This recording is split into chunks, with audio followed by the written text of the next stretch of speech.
স্বপ্নের পদ্মা সেতুতে বসল 10ম স্প্যান। বুধবার দুপুরে মাওয়া প্রান্তে স্প্যানটি বসানো হয় 13 এবং 14 নম্বর পিলারের ওপর। এর মধ্য দিয়ে পদ্মা সেতুর প্রায় 1.5 কিলোমিটার দৃশ্যমান হলো। আরও কয়েকটি স্প্যান বসানোর কাজ চলছে বলে জানিয়েছেন প্রকৌশলীরা। পদ্মা সেতুর মাওয়া প্রান্তে ভোরেই পৌঁছায় 10ম স্প্যান। তবে কুয়াশা আর নোঙর জটিলতায় সেটি পিলারে ওঠাতে কিছুটা সময় লাগে। প্রায় 2.5 ঘন্টার চেষ্টায় স্প্যানটি বসানো হয়। প্রকৌশলীরা জানান, চলতি মাসের 20 তারিখে বসবে সেতুর 11তম স্প্যান। কাজ আমাদের খুব স্মুথলি চলছে এখন এবং খুব হাই স্পিডে কাজ চলতেছে।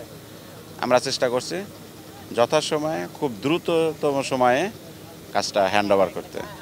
স্বপ্নের পদ্মা সেতুর কাজ এগিয়ে চলছে, সেই সাথে স্থানীয়দের উচ্ছ্বাসও বাড়ছে।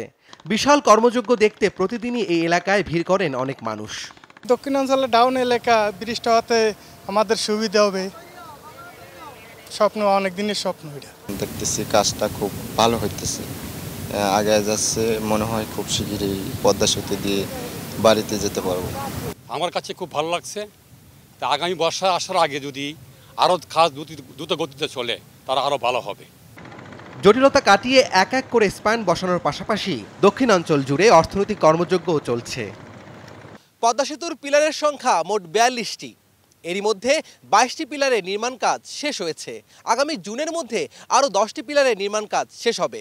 তবেই 2টি করে স্প্যান বসানো যাবে প্রতি মাসে, এমনটাই জানিয়েছেন প্রকল্প সংশ্লিষ্টরা। রাব্বি সিদ্দিকী, যমুনা নিউজ, মাওয়া, মুন্সিগঞ্জ।